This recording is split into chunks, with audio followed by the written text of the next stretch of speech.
Hi everyone, hope you are doing well. So in this video, we will compare the Android View components and Compose components.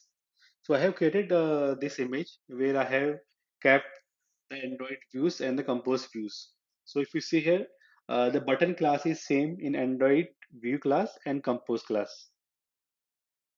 For text view, we have a text class. For edit text, we have a text field. And for image view, we have an image class. For linear layout horizontally, we have row. The linear layout vertically, we have column. For frame layout, we have box.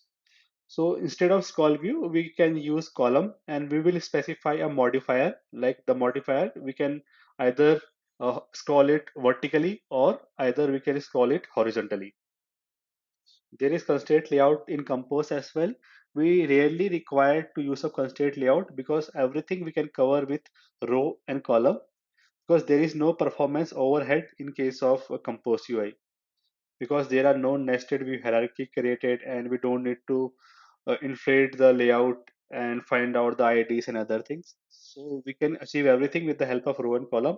So if you are good with constraint layout, you can use the same in the Compose as well. So for recycler view, we have lazy column. Now let's say we have a recycler view with orientation horizontally, we can use lazy row.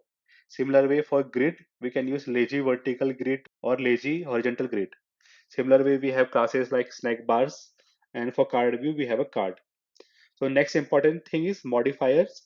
So if you know, whenever we create any view, so we need to define some minimum mandatory fields like ID or width, height. So these are available with the help of modifier. So we can use modifier to set its width, height, background, padding, margins, and lots of other things. So we will learn about these modifiers when we go in details. So I have also collected some website which contains all the Compose related components. The first website is this one, Jetpack Compose Playground. All the components of Compose are covered, like LR dialog, how we can use LR dialog. So you can see related code as well, like how we can create LR dialog, how we can create a badge box, and other part. Similar way, there is one more website called Accomplished. So it contains extra components which are not available in the Compose library. So this is just an extension. Like let's say there is some component which are not available in the native Compose UI framework. Okay, so you can use this library. Like we have this other flows, like how we can handle permission in Compose, or how we can use swap refresh layout in Compose. So you can read this documentation and integrate those components to Compose UI. So we have compare the component in View and Compose. Now let's see how we can access the resource like string resource, dimension files, or image icons. So we will move to our demo. So this was your previous code. So we will just update the greeting compose function here. We will just create a row which contained a image and text view. Okay. So first I create a row, then I create an image.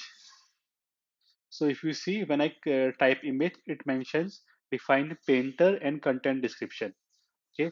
So for painter, you can just write painter resource and pass a path of a drawable. So r dot drawable. So there is already an image, a user image, which will be displayed on this image icon. Next part is content description. Like what will be the content description for this image? I will just set user for now. Okay. Now I need to display username and some small description. Okay. So we can keep it inside a column, text.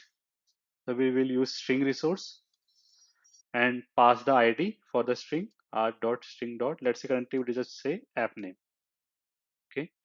Now next will be one for description part. Let's duplicate this line and add a description by yourself. Maybe this one. Let's say we have some data from the API, so we can directly pass that data also.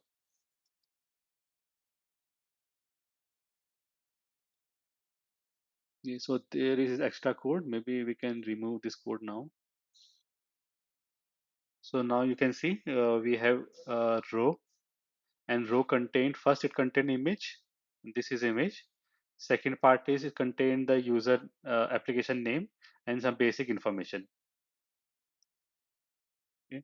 Now next thing is we need to access a dimension resource value. Okay. So let's say I change the image width and height. So we can do this part with the help of modifier. With this one modifier dot width. So first we will pick a width from a dimension file. Just add dimension resource r dot dimension dot, as we can say, user image size. We can create this dimension file here. Just give it a value of 64 dp, and we can set its height as well. So height will be, the first approach is accessing from the resource. Now second approach will be using from the Kotlin. So what we can do, we can just directly pass 64 and use dot dp. So this will be converted to dimension file.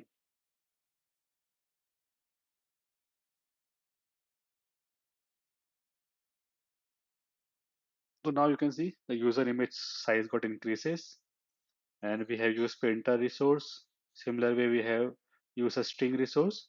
Now let's say we want to use a color resource. Okay, so for color resource, what we can do, we will define color here, and similarly we will use color resource and pass a resource ID color dot purple 100.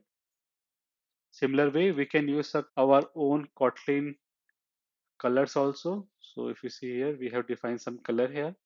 So we can use these color also. Just copy this one, pink 80, and define color here as well. Okay. Now this way we can access the system resources like icons or string resource, dimensional resource. Similar way we can access the font also. So font, for font, we can just use font family. Now in the font family, we can define font, and from here font, we can define a font ID. Let's say r dot font dot any font whatever we have in the our assets folder or font folder. So that much for this video. In the next video, we will learn how we think in Compose, and we will compare like how we create a UI in view-based approach and how we can create a UI in compose-based approach. So stay tuned for further updates.